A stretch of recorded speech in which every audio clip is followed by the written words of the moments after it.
Third question में पूछा है कि नीचे दी हुई दो अभिधारणाओं पर विचार कीजिए।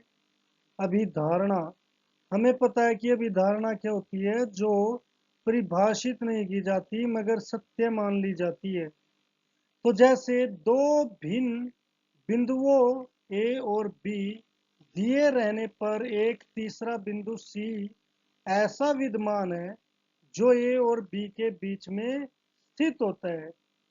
तो इसका पहले का ये स्थित, उसने कहा कि कोई दो भी बिंदु है, मान लो ए और बी, इनके रहने पर इनके बीच में कोई बिंदु स्थित होता है, तीसरा बिंदु, और ये सत्य भी है।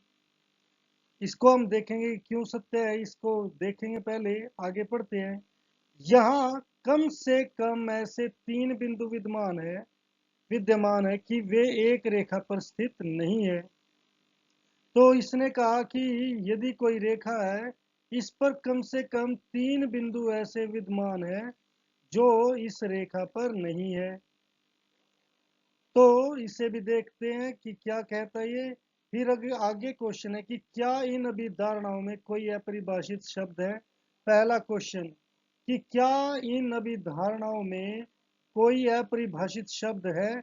वो है जिसे हमें, जैसे ये बिंदु है, इससे ये एक अपरिभाषित शब्द है, इसे हमें परिभाषित करना होता है। इसे हम कहते हैं कि जिसकी कोई लेंथ, ब्रेथ या हाइट कुछ भी ना हो। तो इसलिए ये परिभाषित करने की जरूरत है, इन दोनों में बिंदु आया हुआ है। तो पहले के लिए जो हमारा आंसर है ए, हाँ, यहां बिंदु शब्द को परिभाषित करने की जरूरत है। बिंदु शब्द को परिभाषित करने की जरूरत है, परिभाषित करने की जरूरत है।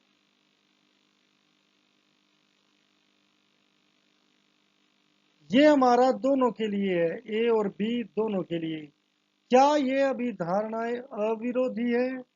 अविरोधी का मतलब क्या ये वाकई में सत्य है, क्या इनके कोई ऑब्जेक्शन नहीं है। अब हम देखेंगे फर्स्ट को कि क्या ये हर जगह सत्य है। कि मान लो मैंने ए और बी को काफी दूर ले लिया, तो यहां पर सी मुझे बीच में लेना बड़ा आसान हो गया। तीसरा बिंदु इनके बीच में विद्यमान हो सकता है। अब हम देखेंगे कि मान लो मैंने ये एक ले लिया और यहाँ पर ये दो ले लिया, इनके बीच में एक बिंदु क्या ले सकते हैं, हम इन दोनों का ऐड करके यानी कि 1+2/2 कर सकते हैं, यानी कि 3/2। वो बीच में क्या होगा, 3/2। अब भी क्या इन दोनों के, क्योंकि इन दोनों के बीच में तो ये आ गया हमारा 3/2। अब उसने कहा कि हर किसी दो बिंदुओं के बीच में एक बिंदु हो सकता है। तो अब एक और 1 और 3/2 के बीच में क्या हो सकता है, इन दोनों को ऐड कर दो, 1+1.5/2, तो ये हो जाएगा 1.25। तो यहाँ पर क्या आ जाएगा, 1.25। ऐसे करके 1+1 और 1.25 के बीच में भी एक पॉइंट आ सकता है, वो हमारा होगा 1.125 होगा, वो सॉरी 1. इसके 2.21, हाँ 1.125 के बीच में हमें क्या करना पड़ेगा, 1.25+1 करके इसे बाय 2 कर दो। ये क्या आएगा, 2.25/2। अब इसका आंसर क्या होगा, इसका आंसर हमारा 1.125 होगा।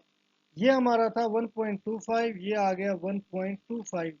ऐसे कर करके हम हर जितना भी नजदीक पहुंचेंगे उसके बीच में एक पॉइंट ले सकते हैं। तो क्या यह अभिधारणाएं अविरोधी है। पहले का आंसर कि ये अविरोधी है, हाँ, ये सत्य है हर जगह। अब यहाँ पर कम से कम, यहाँ कम से कम ऐसे तीन बिंदु विद्यमान है कि वे एक रेखा पर स्थित ना हो। यहाँ पर रेखा भी एक ऐसा शब्द है जिसे परिभाषित करने की जरूरत है। तो हम यहाँ पर ये लिख सकते हैं, हाँ, यहाँ बिंदु व रेखा शब्द को परिभाषित करने की जरूरत है। अब ये तीन बिंदु कौन से हो सकते हैं बच्चों? एक ये हो गया लाइन के ऊपर, एक ये दूसरा, एक ये तीसरा। आप इसे इस तरीके से अच्छे से समझ सकते हो कि मान लो ये हमारा बॉक्स है और ये हमारी लाइन है। अब देखिए इस लाइन पर लाखों करोड़ों पॉइंट हो सकते हैं, पता नहीं क्या परिमित रूप से अनेकों इस पर वो पॉइंट हो सकते हैं, मगर कम से कम तीन पॉइंट तो, एक तो ये पॉइंट, एक ये पॉइंट, ये दोनों इसके एक ऊपर है और एक नीचे है, और फिर एक ये पॉइंट जो इसके लेफ्ट हैंड साइड है। ये कम से कम तीन पॉइंट ऐसे हैं जो इस रेखा पर नहीं है।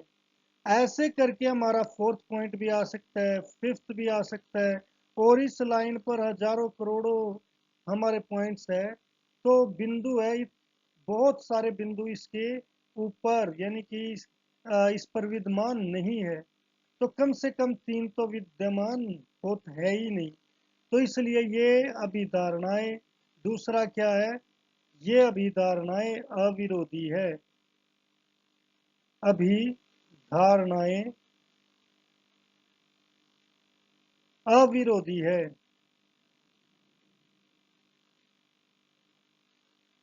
अब इसके बाद हमारा क्या ये यूक्लिड की अभिधारणाओं से प्राप्त होती है?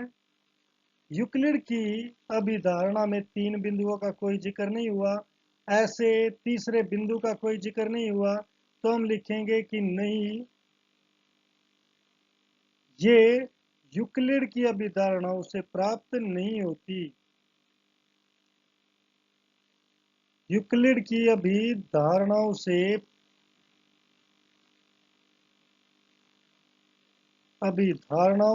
प्राप्त नहीं होती।